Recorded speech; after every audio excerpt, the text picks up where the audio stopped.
Hey everybody, you'll have to pardon my voice. I have a little bit of a cold, but basically, I got a couple of requests from people who wanted to see sort of how I do the image editing I do for my Instagram series.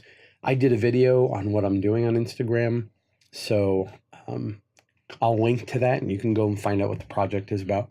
Basically, I'm just taking original photography and I'm doing a sort of inspirational post every roughly 24 hours. Now, this one's about 36.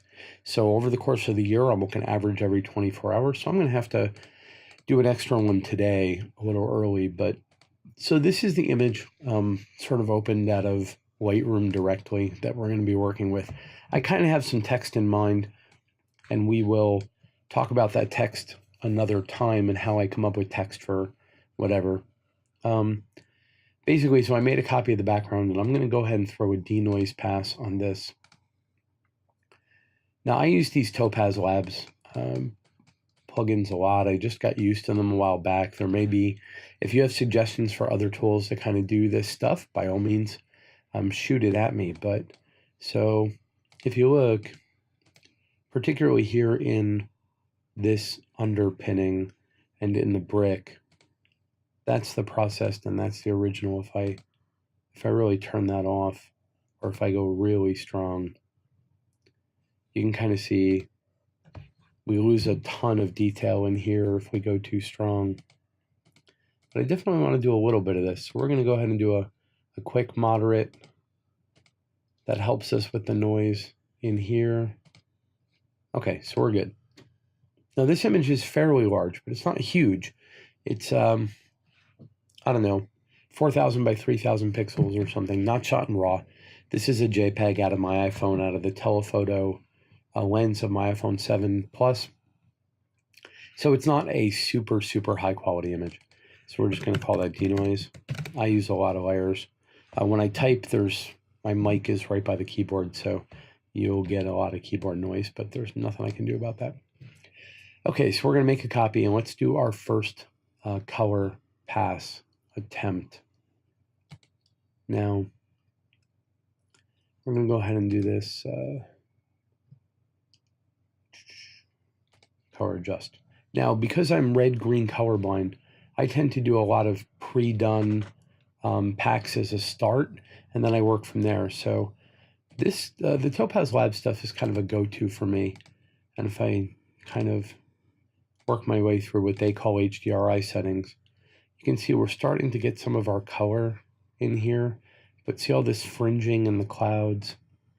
This is not really a good shot for this particular process, though. That one is one I've customized. That's basically dynamic brightness that I played with. These sort of adaptive exposure, which decides how it plays with that anyway. So that's one of my presets. That's not bad. I'd like it a little, if I brighten it up and bring some contrast back in, then we start losing that color. Let's contrast it. Let's go look in the colors. Start saturating it.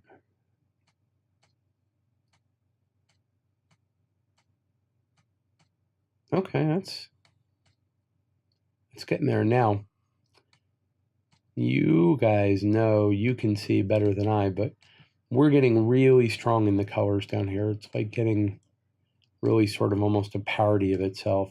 So I don't want to get too weird with that. But I definitely want to play, just playing with it a little bit. I'd like it a little more saturated than what we have there. So let me bring the adaptive up. And we'll boost that a little bit.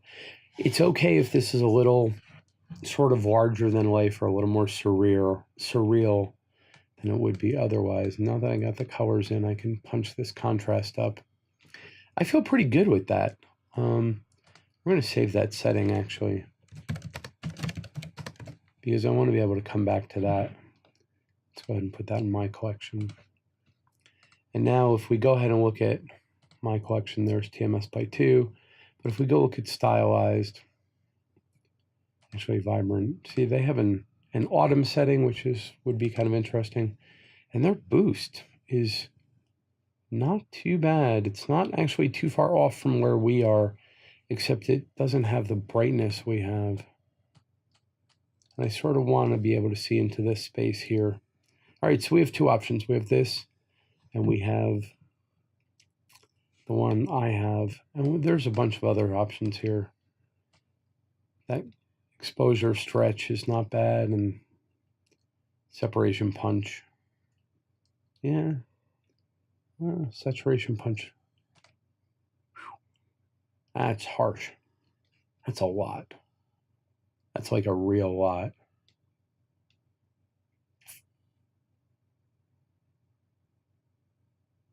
That's too much. All right, so let's go back to Europe boost.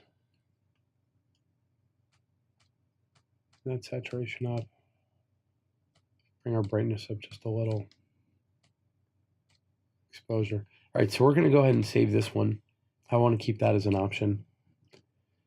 So that's option 1.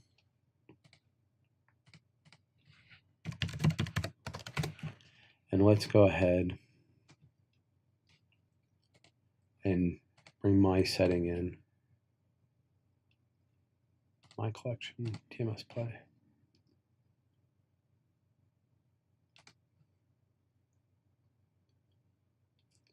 Okay, so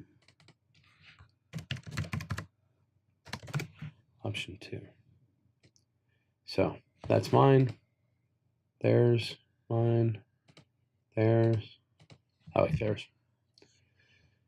Theirs is better.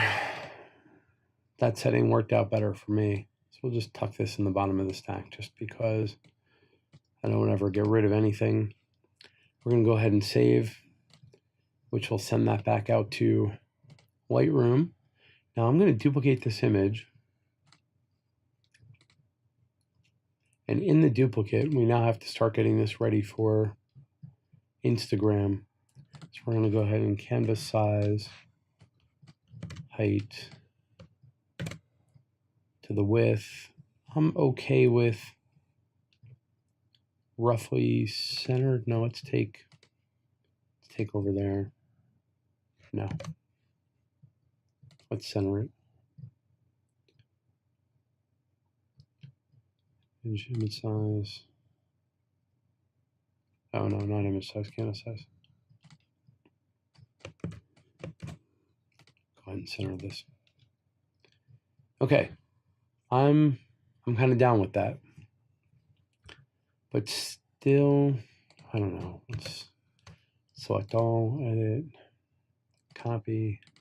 See if we take the chance to reframe this a little bit.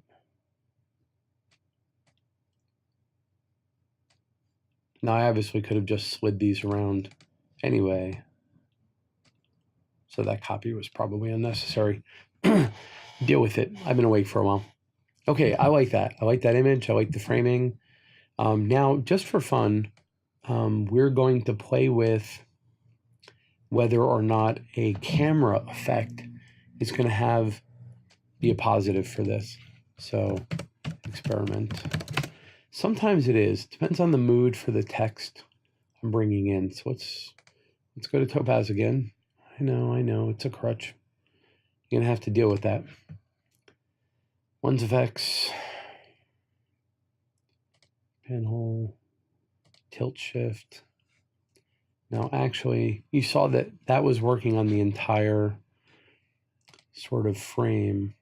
And I don't want that because those effects are size specific. So we're going to copy merged and paste that layer. So now this layer is now only as big as the photo. And that's what we want when we go to the lens effects. Topaz Labs. Lens effects. Now you can see that the blurs and so on, they're kind of right to the edge of where it's going to be our Instagram frame. So let's just take a quick look at this pinhole. Dim focus, light blur. So that's just putting a little bit of a blur around the edges. Let's go ahead and bring that back. You see it's got a little bit of a blur around the edges. It's got a little bit of a distortion to it, like a pinhole camera, hence the name. I'm going to look at it against the other one. That's the straight up shot. And that's the one. Now I'm looking for, the text I'm looking for has a documentary feel. It doesn't have a sort of dreamlike quality. It's pretty straightforward about life in general. So this is a little too abstract or dreamy. It's a little too distorted for me. So we're going to stay exactly with this shot. Okay, folks, so hopefully that made some sense to you. Just to run through the options again. So basically select, deselect. We denoised the original. So this is the original shot we started with. We denoised it a little bit, and then we looked at, that was one set of settings, sort of one of mine. But on this, it's not going there, and this is a modified version of one of the Topaz Labs settings. Then we reframed that image, and we're trying it with and without a pinhole distort. Now I'm saying without. Okay, I'm going to go ahead and finish doing this. We'll do another video some other time about the text. Again, I get that these colors are really punchy, but in the end, I have a tendency to make the text that I'm going to put on stand out a little bit with sort of an overlay. So as you can see, when I've darkened that down a little bit for the text, having that sort of really punchy color goes a long way towards making the picture still work, even with sort of a darkened overlay. Anyway, that's my process. I'm sure there's a lot of guys out there that have suggestions. Feel free to leave them in the comments, and I'll talk to you guys another time.